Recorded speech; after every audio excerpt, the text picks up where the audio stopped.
Hello and welcome to part 3 of Betting People with Ed Hawkins. Now, this is the part I've been waiting for the most. I'm very excited about this. Those of you who are lucky enough to know of Ed's work will know that he's a cricket expert. Those of you who may be introduced to him for the first time, we want to give you a look into what he does, something which we're going to start doing more of on these Betting People interviews, basically.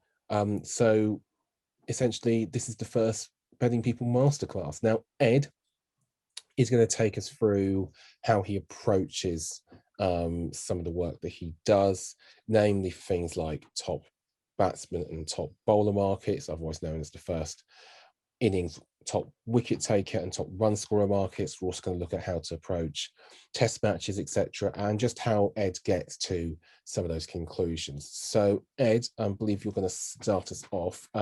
We have some stats here for Chennai test matches, I believe. What are those on the screen for?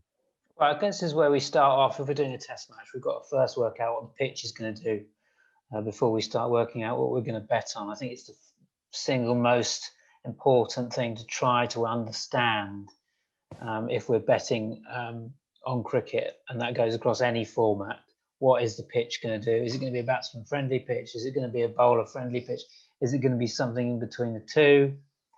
Is it going to deteriorate as the game wears on? I mean, in T20, you might think that sounds bonkers, but there are venues which have bias towards the chaser or a bias towards the team batting first. So it's just trying to get as much information as possible before we start building our way to having a bet. So in the example of the test match at Chennai, which has just gone, perhaps not a great example because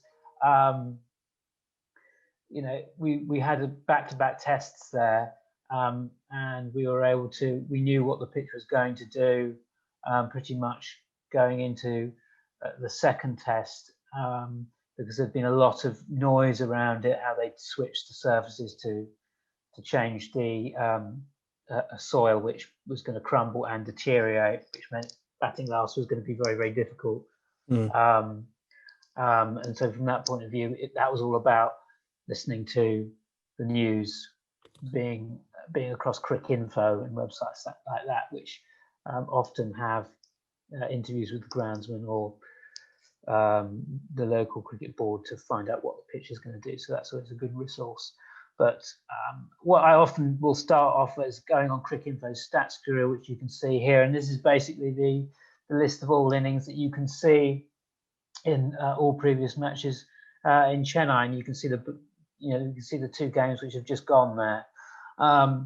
And one pitfall that we often have to deal with when trying to decipher a pitch is a lack of matches at a venue. So you can see here there was a game in 2016 and 2013, and then there wasn't one until 2008. And that tends to get a bit too long ago to start making decisions about what a pitch is going to be like, because the study sample is too historic, and there's no point really placing opinion on what pitch did in 2005, as you can see there with that one game that they played against Sri Lanka, India. So we like a nice long study sample and a nice long recent study sample for a pitch. Really, ideally a game every year, and that's not always possible in India because they've got such a huge wealth of venues. But we're looking at these totals here on the left-hand side to work out whether it's a batting wicket or it's a bowling wicket. Simple as that, and whether it's deteriorating in the fourth innings. And as you can see from Chennai, certainly in those last two tests, it was a pitch which was best to bat first on. And that kind of leads me to one of my sort of main ways of finding an edge, I think, and this again goes across all formats, is the importance of the pitch and the importance of the toss. I think it's hugely important in Asia, Asian subcontinent. If you're batting first, you've got an advantage. And we've seen that in the two tests so far in India. I'd go as far to say as, now if India have to bat second in Ahmedabad, and we don't know what that pitch is going to do, by the way, because it's a new venue, and that's really irritating. I'd go to suggest that India are not going to be a value bet. You're certainly going to be having a mug bet if you bet them before the toss and even after the toss as well. If they were batting second, I think England are likely to be a decent value price if they're batting first in this series. You'll certainly be able to get a chance to manage your position in play. So that's my starting point. What's the pitch doing, and what is the toss doing as well? Is there a toss bias at a venue?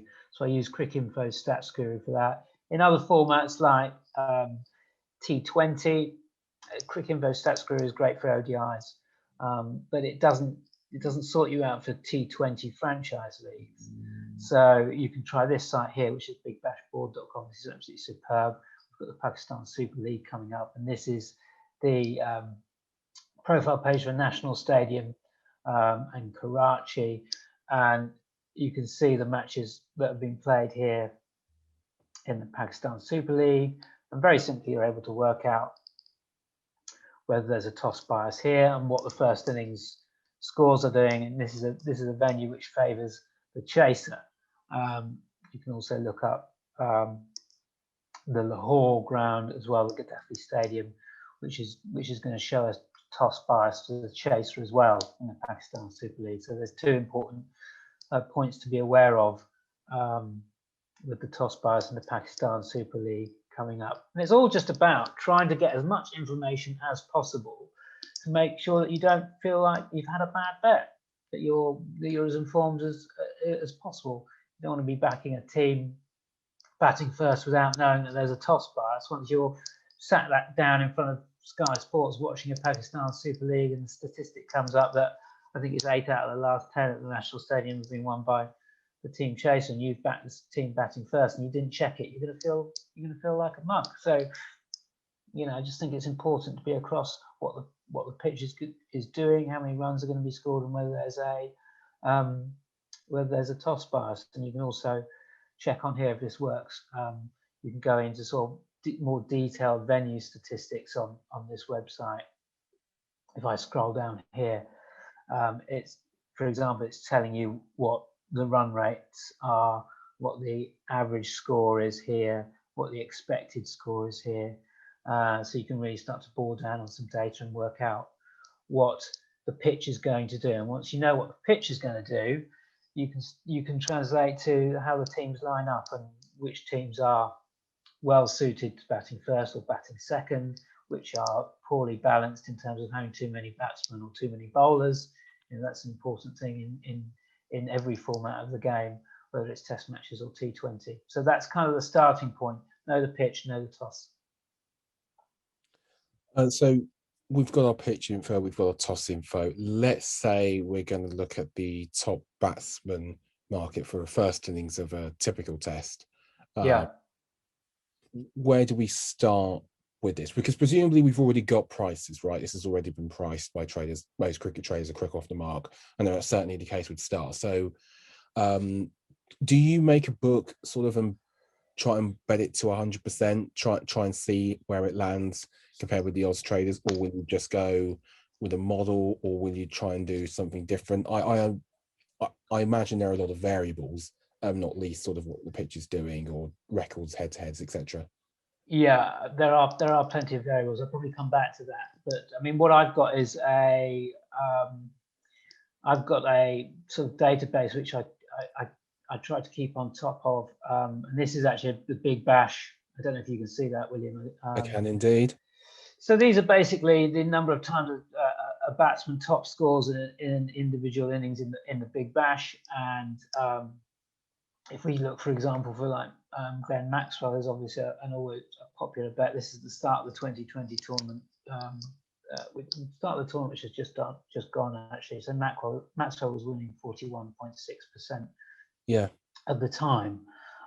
So he clearly was going to be a great price in the Big Bash.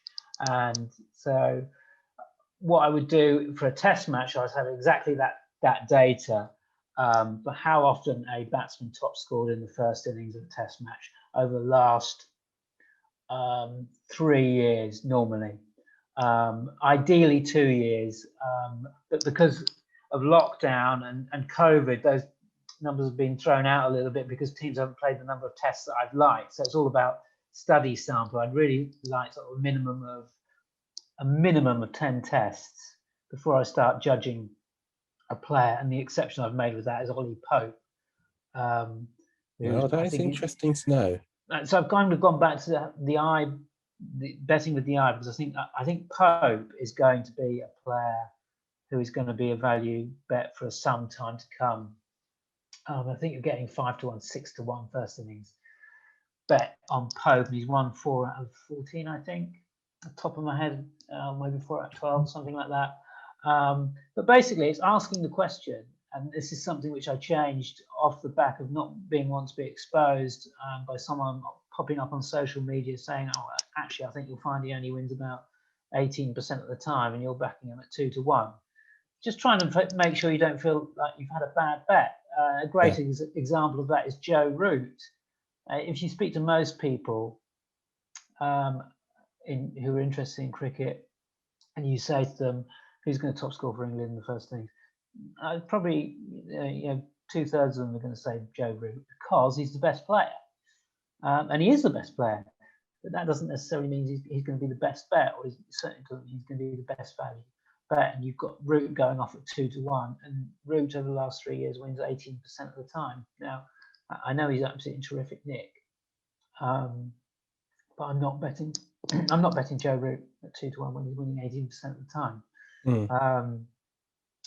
So it's a very simple way of just trying to find an edge, and trying to find a way which bookmakers make a mistake. And going back to what I said in our earlier chats in parts 1 and 2, it's players being priced on reputation rather than record. And the antidote to the root bet is somebody like Ben Stokes, who's going to give you, I think, about 3 or 4% edge on implied probability if he's going off at 5-1 in terms of how often he actually wins. Pope is another one. Moeen Ali was one. Sadly, I don't think we'll be seeing Moeen again in an England Test team. So he was always a good bet on win rate. So it's basically going through the data the last 2 and 3 years and finding out exactly what price these people should be on how often they win.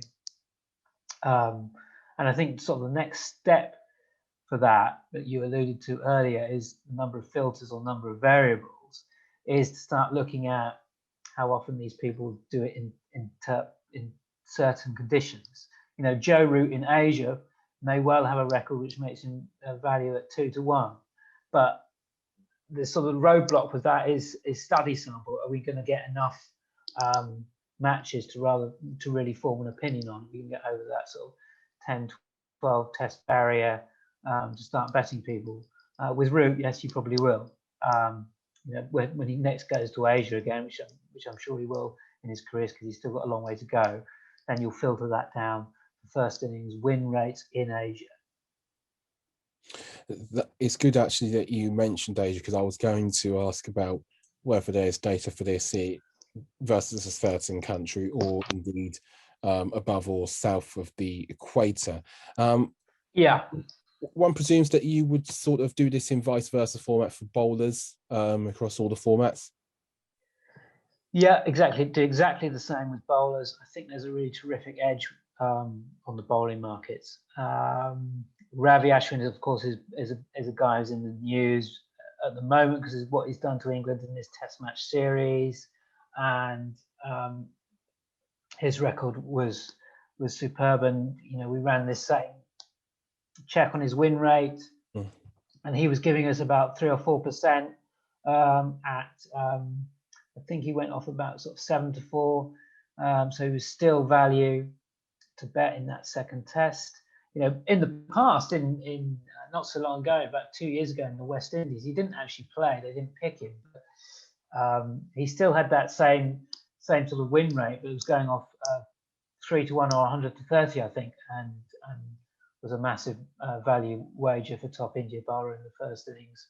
And bowlers, because it's a market which is often dominated by one player, you can find that the bookmakers aren't going short enough about a guy, or you can almost certainly find, particularly in franchise cricket or one-day cricket, bookmakers pricing up bowlers on reputation.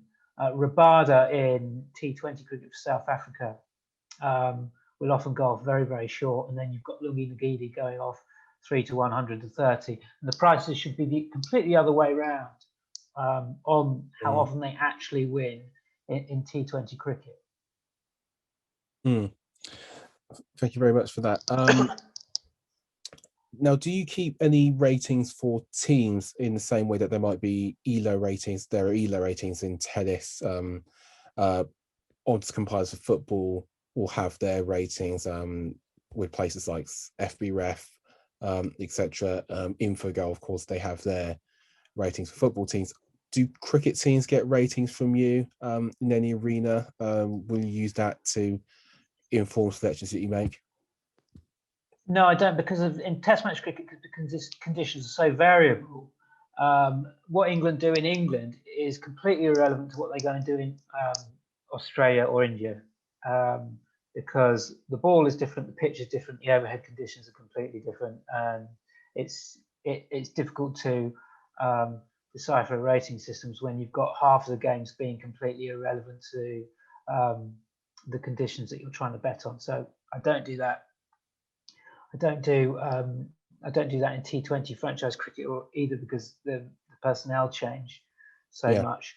What I do, and I think is important in franchise cricket, is keeping records of how often a team wins batting second or batting first. I think that's important. You get some bias there with teams who are really good at doing one discipline and being really terrible at another, like Sydney Sixers, who have just won the Big Bash.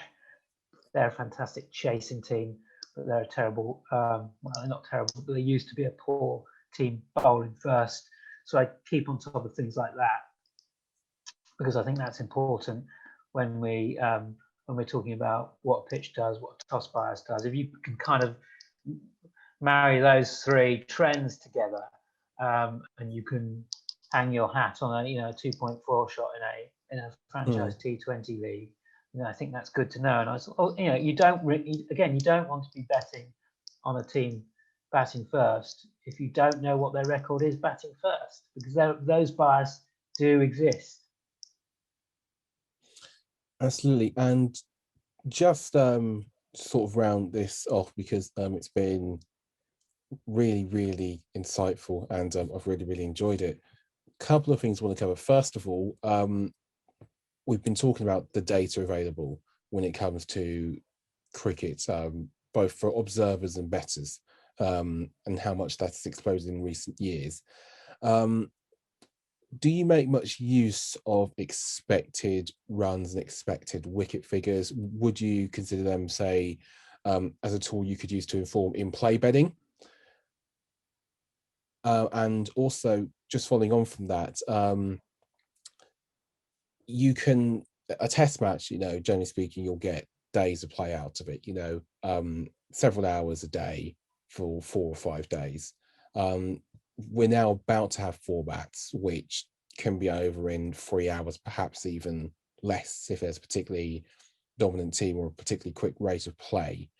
Do you have different trading styles for those two, for the different formats? Because there's a big difference between one day international, World Cup game, test game, including of course the other variables which I won't get into, and then something like the St. Lucia T10 or the 100.